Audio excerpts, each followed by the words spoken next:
Probability distribution and expected value की exercise 5.2 कर रहे हैं, स्टैटिस्टिक्स फॉर मैनेजमेंट की बुक है।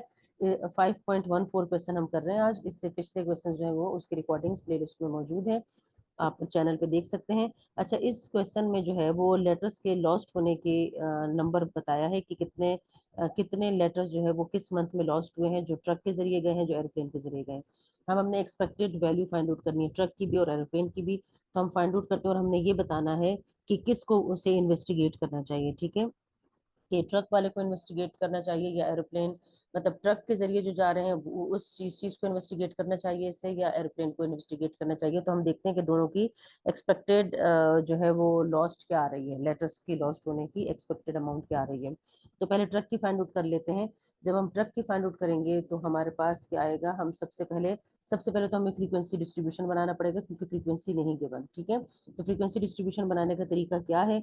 अच्छा, हम फाइंड आउट करें एक्सपेक्टेड वैल्यू। तो एक्सपेक्टेड वैल्यू का फॉर्मूला मैं आपको पहले बता देती हूँ कि एक्सपेक्टेड वैल्यू का जो फॉर्मूला है वो किसके इक्वल है, वो है is equal to summation x multiply by f of x. X क्या है, ये जो हमारे पास आउटकम्स हैं इन्हें कहते हैं, और एफ ऑफ एक्स क्या है, एक्स की प्रोबेबिलिटी। तो एक्स की प्रोबेबिलिटी फाइंड आउट करने के लिए हमारे पास फ्रीक्वेंसी डिस्ट्रीब्यूशन का होना जरूरी है। तो हम सबसे पहले फ्रीक्वेंसी डिस्ट्रीब्यूशन बनाएंगे, यानी कि सबसे पहले हम यहाँ पर एक्स की वैल्यूज लिखेंगे। एक्स क्या है, नंबर ऑफ लेटर्स लॉस्ट। ठीक है, तो आप यहाँ पर लिख सकते हैं नंबर ऑफ लेटर्स लॉस्ट, यहाँ पर लिख सकते हैं। तो number of letters lost by truck जो है वो हम लिखते हैं सबसे पहले। तो यहाँ पर आपने देखना है कि जो ट्रक वाला जो यहाँ पर अमाउंट दिया हुआ है इसमें 0 है, 1 है, जो जो नंबर है वो एक एक बार यहाँ पर हम लिख लेते हैं। 0 है, इसके बाद 1 है, सीक्वेंस में लिख लेते हैं। 2 भी है, 3 भी है, 4 भी है, 5 है, 6 और 7 है, ये टोटल यहाँ पर नंबर्स हैं। तो एक एक बार हम यहाँ पर सारे नंबर्स को लिख लेते हैं, 5 6 7, और इनके अगेंस्ट इनकी फ्रीक्वेंसीज लिख लेते हैं। फ्रीक्वेंसीज मीन्स के कौन से नंबर कितनी बार रिपीट होते हैं। जैसे 0 यहाँ पर एक बार रिपीट हुआ है, तो हम यहाँ पर 0 की फ्रीक्वेंसी लिखेंगे 1। ठीक है, 1 कितनी बार रिपीट हुआ है, 1 जो है वो 2 टाइम्स रिपीट हो रहा है, यहाँ पर 1 2, एक ये रहा और एक ये रहा, 1 2 टाइम्स रिपीट हो रहा है तो 2 लिखेंगे। 2 जो है वो 1 2 जो है वो भी 2 टाइम्स रिपीट हो रहा है इस डेटा के अंदर, ट्रक वाले डेटा के अंदर आप देखते जाएं। 3 जो है वो भी 2 टाइम्स ही रिपीट हो रहा है, देखें 1 2 और 3 कितनी बार रिपीट हो रहा है, 1 और 2, 3 भी 2 टाइम्स रिपीट हो रहा है, तो 3 के आगे भी हम 2 लिखेंगे। 4 जो है वो भी 2 टाइम्स रिपीट हो रहा है, तो 4 के अगेंस्ट में हम 2 लिखेंगे, ये रहा एक 4 और एक 4 ये रहा। ठीक है, 5 कितनी बार रिपीट हो रहा है, 5 जो है वो 5 भी 2 टाइम्स आई थिंक रिपीट हो रहा है, 1 और 2 2 टाइम्स रिपीट हो रहा है। और 6 जो है वो 6 यहाँ पर नहीं है, 6 यहाँ पर नहीं है, 0 टाइम रिपीट हो रहा है। आप 6 को इसमें से निकाल भी सकते हैं। ठीक है, 6 को आप इसमें से निकाल दें, 6 की जरूरत नहीं है क्योंकि 6 यहाँ पर रिपीट नहीं हो रहा। तो हम यहाँ पर 7 लिखेंगे, हम यहाँ पर डायरेक्ट 7 लिखेंगे 5 के बाद। ठीक है, क्योंकि 6 की फ्रीक्वेंसी यहाँ पर 6 की फ्रीक्वेंसी 0 है, यानी कि 6 रिपीट नहीं हो रहा। ठीक है, अब यहाँ पर हम इनकी प्रोबेबिलिटी लिखेंगे। प्रोबेबिलिटी हम यहाँ पर एफ ऑफ एक्स से रिप्रेजेंट करते हैं, तो प्रोबेबिलिटीज कैसे लिखेंगे। अब यहाँ देखते हैं कि इसका अच्छा F7 की फ्रीक्वेंसी हमने नहीं लिखी, 7 1 टाइम रिपीट हो रहा है इस डेटा के अंदर, तो 7 में हमने 1 लिख दिया। इसका जो टोटल हमारे पास आ रहा है वो 12 आ रहा है। तो फ्रीक्वेंसी प्रोबेबिलिटी कैसे निकलेगी, 1 डिवाइडेड बाई 12 से प्रोबेबिलिटी निकलेगी, यानी कि 12 में से 1, जो 0 जो है वो एक बार रिपीट हो रहा है, तो इस 0 की जो प्रोबेबिलिटी है वो 1/12 होगी।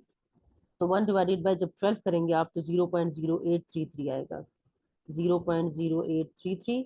ठीक है, फिर 2 डिवाइडेड बाय 12 करेंगे तो 0.12 डिवाइडेड बाय 12, तो 0.1667 आएगा। और ये सारे 2 हैं तो इस सब से यही वैल्यू आएगी, 0.1667, 0.1667, 0.1667 और 0.1667, और 1 डिवाइडेड बाय 12 करेंगे तो 0.0833, ये हमारे पास आ गया।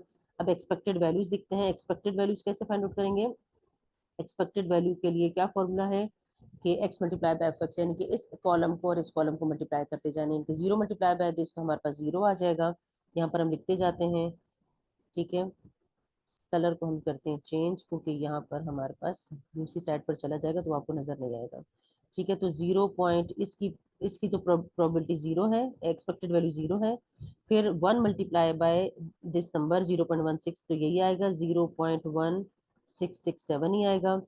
फिर 2 मल्टीप्लाई बाय 0.1667, 3 मल्टीप्लाई बाय 0.1667, तो इन सबको मैं मल्टीप्लाई करती जाती हूँ और यहाँ लिखती जाती हूँ ताकि रिकॉर्डिंग जो है वो बहुत ज़्यादा लॉन्ग ना हो जाए। इससे आएगा 0.5, इससे आएगा 0.66, क्योंकि अभी हमने एरोप्लेन का भी निकालना है। 0.667 और 0.8333, हाँ, और 0 पॉइंट, आप लोग भी मेरे साथ साथ कैलकुलेट करें, अगर कोई मिस्टेक है तो वहाँ पर करेक्शन कर लें इस तरह से। तो इसका जो टोटल मेरे पास आएगा वो एक्सपेक्टेड वैल्यूज आएंगी, वो आएगा 3.58, सॉरी 3.08, 58 नहीं 08 है, 3.0833।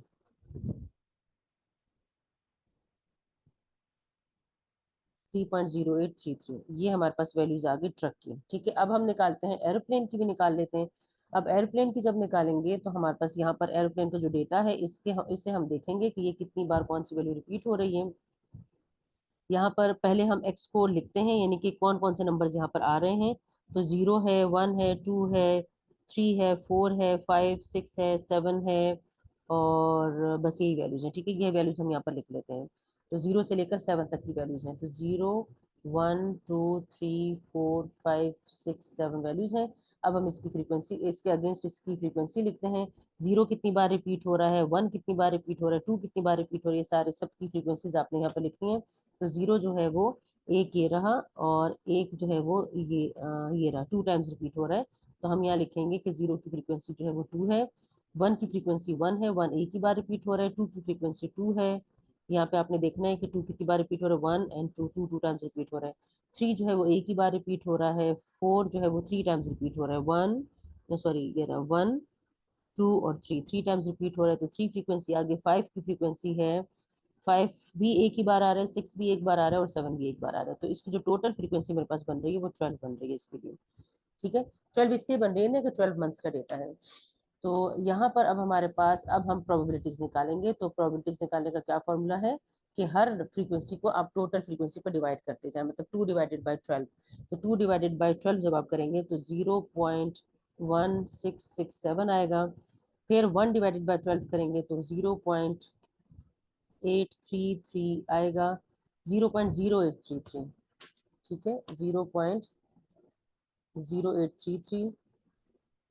ठीक है, फिर 2 डिवाइडेड बाय करेंगे तो 0.1667, फिर 1 डिवाइडेड बाय 12 करेंगे तो 0.0833, फिर 3 डिवाइडेड बाय 12 करेंगे तो आपके पास आएगा 0.3 डिवाइडेड बाय 12 करेंगे तो आएगा 0.25, 0.25।